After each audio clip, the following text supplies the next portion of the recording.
మొదటి 2 వచనాలు మనం చదివినాము. అక్కడ హన్నా విజ్ఞాపన చేసి ఈలాగు అనెను అంటే హన్నా యొక్క ఆరాధన మనం అక్కడ చూస్తున్నాం. ఏమని చూస్తున్నాము అంటే మరియు మొదటి సమూయేలు 2వ అధ్యాయము 10వ వచనం. మరియు హన్నా విజ్ఞాపన చేసి ఈలాగనెను, నా హృదయము యెహోవా యందు సంతోషించుచున్నది. మొదటి అధ్యాయంలో హన్నా మొత్తం ఏడుస్తూనే ఉన్నది, ఆమె కన్నీరు కారుస్తూనే ఉన్నది. ఆమె వైరి అయిన పెరిగిన సూటితోటి మాటలతోని ఏం చేస్తుంది అంటే ఆమెను మానసికంగా చాలా ఇబ్బంది పెడుతుంది, శారీరకంగా కూడా చాలా ఇబ్బంది పెడుతుంది. సో హన్నా అసలు తట్టుకోలేకపోతుంది. ఇక్కడ నుండి నేను నా యొక్క అక్కలు తీర్చబడడానికి నా యొక్క దేవుని దగ్గరికి వెళ్తాను అని దేవుని సన్నిధిలోకి వచ్చి దేవుని సన్నిధిలో ఆమె విజ్ఞాపన చేసుకుంటూ ఉంటే ఆమె పెదవులు మాత్రం కదులుతున్నాయంట, కానీ నోట్లో నుండి మాట బయటికి రావట్లేదు. సో ఏది చూస్తున్నాడు, చూసి ఆమె దగ్గరికి వచ్చి నువ్వు మత్తురాలాగా ప్రవర్తిస్తున్నావు, మందులా వచ్చిన వాళ్ళకి అని అంటున్నాడు. అప్పుడు హన్నా ఏమంటుందంటే నా యొక్క హృదయాన్ని దేవుని సన్నిధిలో నేను కుమ్మరిస్తున్నాను, నా అక్కల తీర్చు ప్రభా, నా నింద తొలగించు, నన్ను ఏమి చేయు అని అంటే నన్ను బాగు చేయు, నాకు కుమారుడు అనుగ్రహించు అని నేను నా హృదయం దేవుని సన్నిధిలో కుమ్మరిస్తున్నాను అని చెప్పిన తర్వాత సరే ఏది ప్రార్థన చేసినాడో వాళ్ళని పంపించేసినాడు. వాళ్ళ ఇంటికి వెళ్ళిన తర్వాత సో హన్నా ఏమైందంటే కన్సీవ్ అయ్యింది. ఆమె కన్సీవ్ అయిన మరో క్షణం నుండి ఆమె యొక్క కన్నీరు అనేది పోయింది, ఆమె యొక్క దుఃఖం అనేది పోయింది, ఆమె యొక్క వేదన అనేది పోయింది, ఆమె ప్రార్థనకి జవాబు అనేది దొరికింది. ప్రభా నువ్వు నా యొక్క కన్నీరు తుడిచినావు, నా నింద తొలగించేసినావు, కాబట్టి ఇకపై నుండి నేను అసలు కన్నీళ్లు కాచనే కాల్చా అని చెప్పేసి నా హృదయము యెహోవా యందు సంతోషించుచున్నది. ఆమె కన్సీవ్ అయిన మరో క్షణం నుండి ఆమె దేవుణ్ణి ఆరాధన చేస్తూనే ఉన్నారు. ఎక్కడి వరకు దేవుణ్ణి ఆరాధన చేసింది అని అంటే ఆ యొక్క బాబు పుట్టిన తర్వాత, ఆ యొక్క బాబుని పాలు మాన్పించిన తర్వాత ఆ బాబుని మందిరంలో వదిలిపెట్టేసి మళ్ళీ ఇంటికి వచ్చినారు. ఇంటికి వచ్చిన తర్వాత హన్నా దేవుని ఆరాధన అనేది చేస్తుంది. సో కాబట్టి సమూయేలు అనే బాబు ఎట్లా పుట్టినాడు అని అంటే తల్లి యొక్క ఆరాధనలో నుండి పుట్టుకొచ్చిన బాలుడు ఆయన. ఏమా తల్లి యొక్క ఆరాధనలో నుండి పుట్టుకొచ్చిన బాలుడు ఈ యొక్క సమూయేలు. సో అందుకే వాక్యంలో ఆరాధనకి అంత ప్రాముఖ్యత అనేది ఉన్నది. ఇప్పుడు మొదటి సమూయేలు 2వ అధ్యాయము 1వ వచనం. మరియు హన్నా విజ్ఞాపన చేసి ఇలాగనెను, నా హృదయము యెహోవా యందు సంతోషించుచున్నది, యెహోవా యందు నాకు మహాబలము కలిగెను. కాబట్టి సూటిపోటి మాటలతోని ఆమె ఎంతో విసిగిపోయింది. ఆ విసిగిపోయిన తర్వాత ఆమె ఎంతో బలహీనురాలయ్యింది, మానసికంగా కూడా కృంగిపోయింది, శారీరకంగా కూడా ఆమె కృంగిపోయింది. సో అయినా ఇప్పుడు ఇక్కడ ఆమెకి ఏమైంది అంటే యెహోవా యందు నాకు మహాబలము కలిగెను అనే మాట మనం ఇక్కడ చదువుతున్నాం. 2వ వచనం.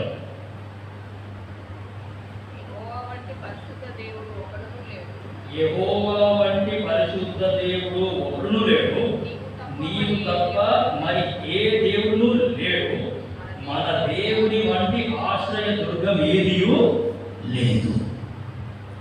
సో యెహోవా వంటి పరిశుద్ధ దేవుడు ఇంకొకడు లేడు. లేడు అంటే బ్రతికి లేడు అని అర్థం.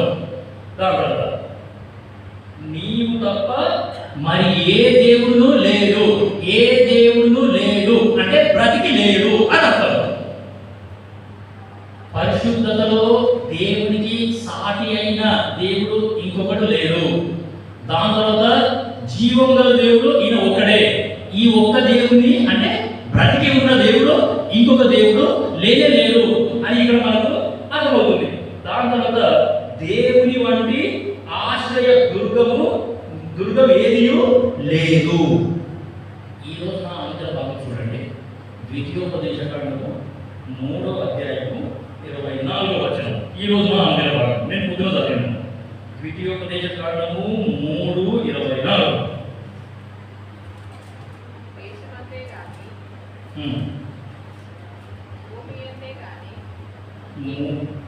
మూడవ అధ్యాయము 24వ వచనం చదువుతాం. దేశమందే గాని ఆకాశమందే గాని భూమి అందే గాని నీవు చేయు క్రియలను చేయగల దేవుడెవడు?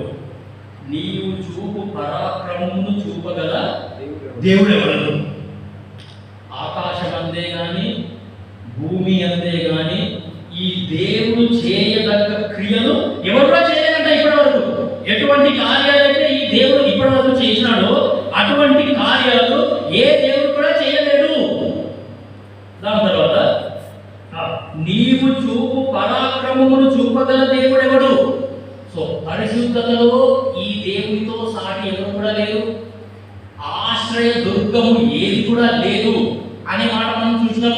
సో మానవులని ఆశ్రయించేది, వాళ్ళకు ఆశ్రయం అనుగ్రహించేది, ఆయన రెక్కల నీడ క్రింద మనల్ని సురక్షితంగా ఉంచేది కూడా ఈ దేవుడే అనే సంగతి మనం చూసినాం. అంటే ఈ దేవుడు ఎటువంటి ఆశ్రయం ఇస్తున్నాడో అటువంటి ఆ విధమైన ఆశ్రయం ఇచ్చే వాళ్ళు వేరే వాళ్ళు ఎవరు కూడా లేరు. కాబట్టి ఇక్కడ చూసినాము, ఆకాశం అందే గాని భూమి అందే గాని నీవు చేయు క్రియలను చేయగల దేవుడెవడు? ఈ దేవుడు ఎటువంటి క్రియలను చేస్తున్నాడో అటువంటి క్రియలు చేసే దేవుడు కూడా ఇంకా ఎవరు లేరు. అన్నిటికంటే గొప్ప కార్యం ఏంటి అనంటే నీకు నాకు రక్షణ అనుగ్రహించడం. మనందరికీ దేవుడు ఎంతో గొప్ప రక్షణని అనుగ్రహించినాడు, ఎంతో గొప్ప విడుదలని, ఎంతో గొప్ప విమోచనని యేసుక్రీస్తు ప్రభువు వారు మనకు అనుగ్రహించినాడు. ఇప్పుడు నేను వచ్చేటప్పుడు బస్సులో ఒక మేస్త్రి ఎక్కినాడు. మేస్త్రి పని చేసాడు ఆయన. మేస్త్రి ఎక్కినాడు. ఆయన చేతిలో చాలా పెద్ద సుత్తి పట్టుకున్నాడు. ఆయన చాలా బాగుంది, పెద్దగా ఉంది, లావుగా ఉంది, చాలా పెద్దగా ఉంది. దాని రాటు కూడా చాలా లావుగా ఉంది. నల్గొండలో నేను బస్సు ఎక్కినాను, మాచర్ల బస్సు. సో ఆ వ్యక్తి కూడా నల్గొండలోనే ఎక్కినాడు. ఆ సుత్తి పట్టుకొని ఎక్కి ఆ పక్క సీట్లో కూర్చున్నాడు. నా దృష్టి ఎందుకో ఆ సుత్తి మీద వెళ్ళిపోయింది. వచ్చేంత అంటే ఆయన దిగేంత వరకు నా దృష్టి మొత్తం ఆ సుత్తి మీదనే ఉంటుంది. ఆ సుత్తి కానీ, దాని యొక్క రాడ్ కానీ, దాని కామ అంటారు కదా, ఆ యొక్క కామ కానీ, ఆ యొక్క సుత్తి కానీ, దాని మీద కొద్దిసేపు ఎందుకో దాన్నే చూడాలి, దాన్నే చూడాలి, దాన్నే చూడాలి. నా దృష్టి మొత్తం దాని మీదే పోయింది. దాని మీద నుండి నా దృష్టి అసలు కదిలిపడట్లేదు. దాన్నే చూడు, దాన్నే చూడు, దాన్నే చూడు, దాన్నే చూడు, దాన్నే చూడు. దాని తర్వాత నాకు ఒక తలంపు వచ్చింది. అటువంటి బలమైన స్థితితోనే బహుశా యేసుక్రీస్తు ప్రభువు వారికి చేతులకి కాళ్ళకు మిగులుకుంటు. యేసుక్రీస్తు ప్రభువు వారికి ఆయన చేతులకి కాళ్ళకి మేకులు కుట్టడానికి బహుశా అటువంటి సుత్తే వాడినారేమో. ఎంత బలంగా ఉంది! అంత బలమైన స్థితితోనే బలమైన సైనికుడు బలం పెట్టి ఆ యొక్క మేకులు కొడుతూ ఉంటే యేసుక్రీస్తు ప్రభువు వారికి ఎంత నొప్పి అవుతుంది! ఎంత నొప్పి భరించినాడు ఆయన, ఎంత వేదన భరించినాడు ఆయన, ఎంత దుఃఖాక్రాంతుడు అయినాడు, స్వరూపము సొగసు కూడా లేనివాడు అయినాడు. నీకు నాకు రక్షణ అనుగ్రహించడానికి యేసుక్రీస్తు ప్రభువు వారు ఆయన పూర్తిగా గాయాల పాలైపోయినాడు. ఏ వ్యక్తి అయినా సరే ఆ గోడకి ఇప్పుడు నేరుగా నా వేలంత లావుపాటి మేకు కనుక ఆ గోడకి కొట్టినాం అనుకోండి, ఖచ్చితంగా ఆ గోడ బద్దలవుతుంది. దానికి క్రాక్ అనేది వస్తుంది. క్రాక్ అంటే పర్యాయ అంటాం కదా. సో క్రాక్ అనేది ఖచ్చితంగా వస్తుంది. కానీ యేసుక్రీస్తు ప్రభువు వారి శిలువ మీద ఆయన మీకు కొడుతూ ఉంటే ఆ శిలువ అసలు బద్దలే కాదు. శిలువకి ఎలాంటి డ్యామేజ్ కూడా అవ్వలేదు, దానికి క్రాక్ రాలేదు, దానికి ఎటువంటి పర్య కూడా అది వాళ్ళు కనీసం దానికి ఏది అవ్వలేదు.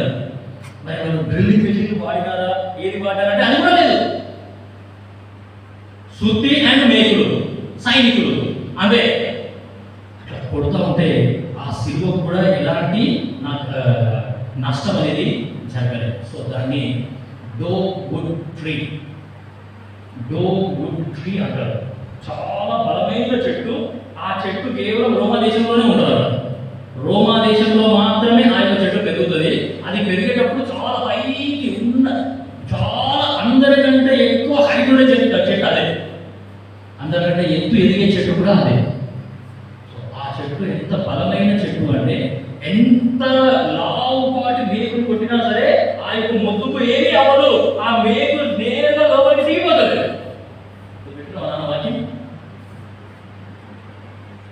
సో యేసుక్రీస్తు ప్రభువు వారు అంతటి నొప్పిని, అంతటి బాధని, అంతటి వేదనని నీ కొరకు నా కొరకు ఆయన భరించాడు. ఆ కార్యం, అటువంటి కార్యం చేసిన వ్యక్తి ఇంకొకడు ఎవరు కూడా లేరు.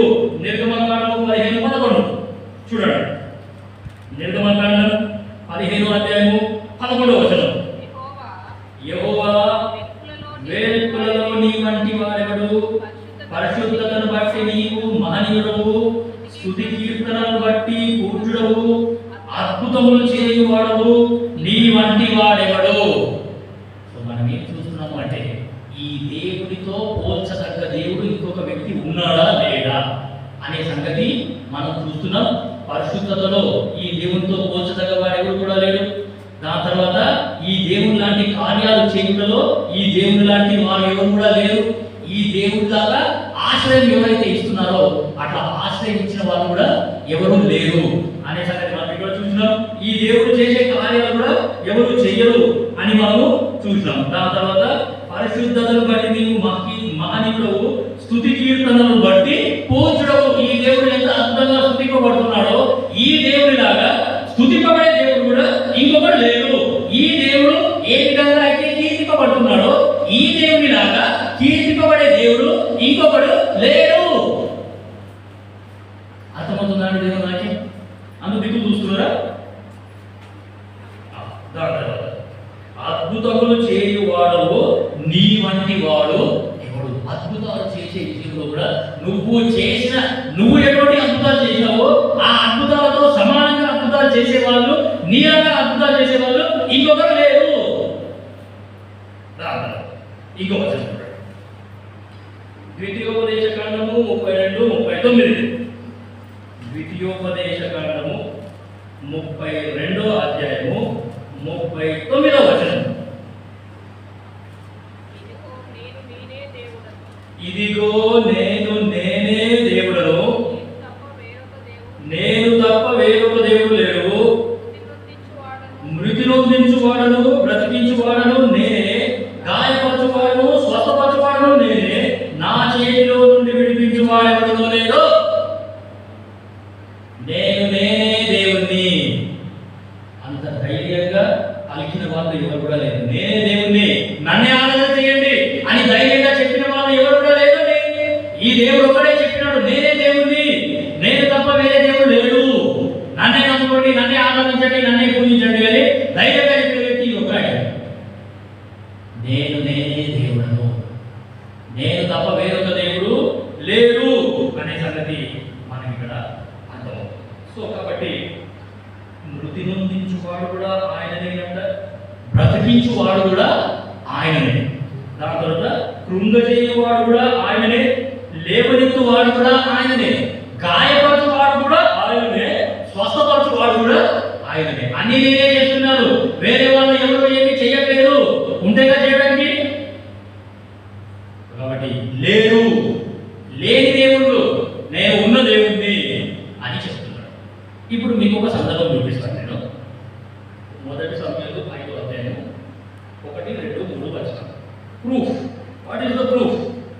దేవుడు ఈయననే నిజమైన దేవుడు అనే దానికి నేను చదువుతాను, అనే దానికి రుజువు మీకు వాక్యం చూపిస్తాను. ఇప్పుడు ఈ యొక్క సందర్భం చూస్తే మనం ఆరంభంతో ప్రవేశిస్తాం. మొదటి సమయంలో 5:1 నేను చదువుతున్నాను. ఫిలిష్తీయులు దేవుని మందసమును పట్టుకొని ఎబెనేజరు నుండి అష్డోదులకు తీసుకొని వచ్చి దాగోను గుడిలో దాగోను ఎదుట దాడి ఉంచిరి. ఫిలిష్తీయులు అంటే దేవుని శత్రువులు, దేవుని ప్రజలకి శత్రువులు. ఈ యొక్క శత్రువులు ఇశ్రాయేలుల మీదకి వచ్చినారు. ఏది కుమారుల మీదకి వచ్చినారు. వచ్చి వాళ్ళు అటాక్ చేసినారు. అటాక్ చేసి దేవుని మందిరంలో ఉన్న మందసాన్ని ఎత్తుకొని పోయి ఏం చేసిండ్రంటే వాళ్ళ ఊరుకు తీసుకొని పోయి వాళ్ళ ఊర్లో వాళ్ళ దేవత యొక్క గుడిలో ఆ దేవత ఎదుట దేవుని మందసాన్ని పెట్టినారు. ఇది సందర్భం. ఇప్పుడు 3వ వచనం చూడండి.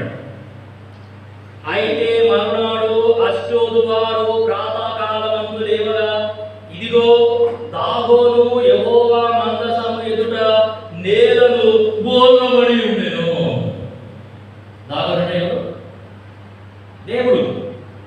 ఈ దాగోను అనే వాళ్ళు కూడా ఫిలిష్తీయులు మొక్కే దేవుడు, ఆయన దేవత. ఆ దేవత యొక్క గుడిలో మందసాన్ని తీసుకొని పోయి ఆ దేవత ఎదుటనే మందసాన్ని పెట్టినారు. వాళ్ళు పెట్టి వాళ్ళంతా వెళ్ళిపోయినారు. మరుసటి ఉదయము దేవాలయాన్ని తెరవడానికి ఆ దాగోను యొక్క యాజకులు వచ్చినారు. దేవాలయాన్ని తెరిచి చూడగానే మరి ఆ యొక్క దాగోను అనే దేవత యెహోవా మందసము ఎదుట బోర్లపడి ఉండెను. ఎవరు నిజమైన దేవుడు, ఎవరు ఫేక్ దేవుడు అండి? మీకు అర్థం అవ్వలేదా? సరే, అదే యెహోవా మందసము ఎదుట నేలను బోర్లబడి ఉండెను కనుక వారు దాగోనును లేవనెత్తి వాని స్థానమందు మరలా ఉంచిరి. అరే ఏంది ఇట్లా ఇది? సరే, ఏదో పొరపాటు జరిగిపోయింది, మనమే దాన్ని మంచిగా నిలబెట్టలేమేమో, మనమే మంచిగా కూర్చోబెట్టలేమేమో, కాబట్టి ఏం చేద్దామంటే మళ్ళీ లేద్దాం. దాన్ని లేపి మరలా ఎట్లా ఉన్నదో అట్లనే ఉంచినారు. మళ్ళీ వెళ్ళిపోయినారు. 4వ వచనం. ఆ మరునాడు వారు ఉదయముననే లేవగా దాగోను యెహోవా మందసము ఎదుట నేలను బోర్రబడి ఉండెను. దాగోను యొక్క తలయు 2 అరచేతులను తెగవేయబడి గడప దగ్గర పడి ఉండెను. వాని మొండెము మాత్రము వానికి మిగిలి ఉండెను. అర్థమవుతుందా? సందర్భం మనం చూసినాము. ఫిలిష్తీయులు దేవుని ప్రజల మీదకి వచ్చినారు. ఫిలిష్తీయులు అంటే శత్రువులు మందసం అంటే యేసుప్రభు. మందసం అంటే ఎవరు కాదు, యేసుప్రభువే. సో పాత నిబంధనలో మందసం అంటే యేసుప్రభు. సో ఆ మందసాన్ని ఎత్తుకొని పోయి యేసుప్రభుని ఎత్తుకొని పోయి వాళ్ళ గుడిలో వాళ్ళ దేవుని ఎదుట పెట్టినారు. ఇప్పుడు ఏ దేవుడు నిలబడ్డాడు, ఏ దేవుడు పడిపోయినాడు అంటే యేసుప్రభు ఏమో నిలబడ్డాడు. యేసుప్రభు ఓడించే దమ్ము ఎవరికి కూడా లేదు. యేసుక్రీస్తు ప్రభువు వారిని ఓడించడం ఎవరి వల్ల కూడా కాదు. యేసుక్రీస్తు ప్రభువు వారు విజయశాలి, ఆయన జయవంతుడు. ప్రతి ఏ దేవుని ఎదురైనా సరే అందరూ దేవుడు కూడా యేసుక్రీస్తు ప్రభువు వారికి మొక్కాల్సిందే. అంతేగాని యేసుక్రీస్తు ప్రభువు వారి ఎదుట ఎవరు కూడా నిలవలేరు అని దానికి మనం చూసినాం. ఇప్పుడు ఆ దాగోను యెహోవా మందసము ఎదుట బోర్లపడ్డాడట ఫస్ట్. దాని తర్వాత వాళ్ళు వచ్చినారు, మళ్ళీ దాన్ని చక్కగా నిలబెట్టినారు. ఇప్పుడేమైందంటే ఆ నిలబడ్డ విగ్రహం అట్లే ఉన్నది. దాని తల తెగవేయబడ్డది, 2 అరచేతులు తెగవేయబడ్డాయి. ఎక్కడెక్కడో పడతాయి. తల అక్కడ పడిపోయింది, చెయ్యి ఇక్కడ పడ్డది, చెయ్యి ఇక్కడ పడ్డది. మళ్ళీ మరుసటి ఉదయం వాళ్ళు వచ్చినారు. చూడండి 5వ వచనం. 1 సమూయేలు 2:5. సారీ 5.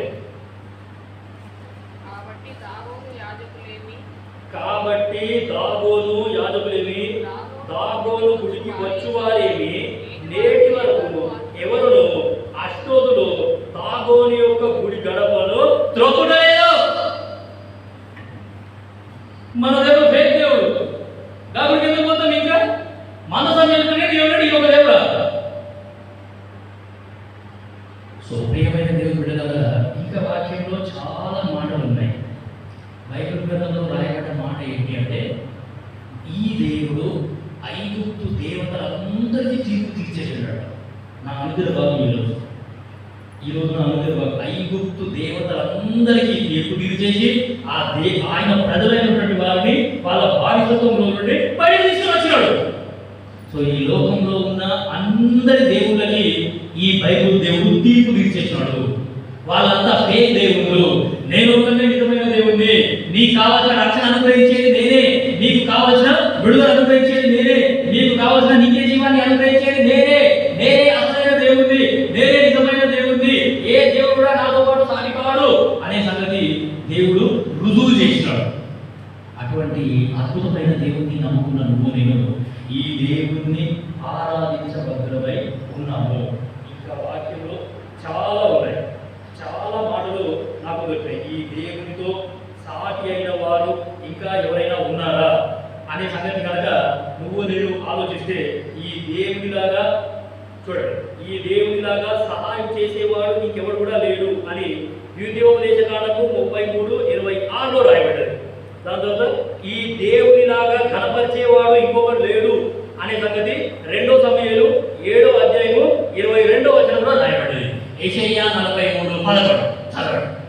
యెషయా 43:11 నువ్వు నేను కనుక చదివితే ఈ దేవునిలాగా రక్షించేవాడు ఇంకొకడు లేడు, నేను తప్ప వేరొక రక్షకుడు లేడు అనే మాట యెషయా 43:11 రాయబడ్డది.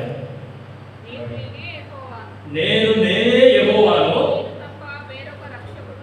నేను తప్ప వేరొక రక్షకుడు లేడు. నేను చాలు. సో ఈ దేవునితో సమానమైన దేవుడు ఇంకొకడు లేడు అనే సంగతి నువ్వు నేను అర్థం చేసుకొని గ్రహించి మనం ఆరాధనలో ప్రవేశించడానికి ప్రయత్నం చేస్తాం. దేవుడి యొక్క వాక్యాన్ని దీనిగా మనం ఆరాధనలో ప్రవేశిస్తాం.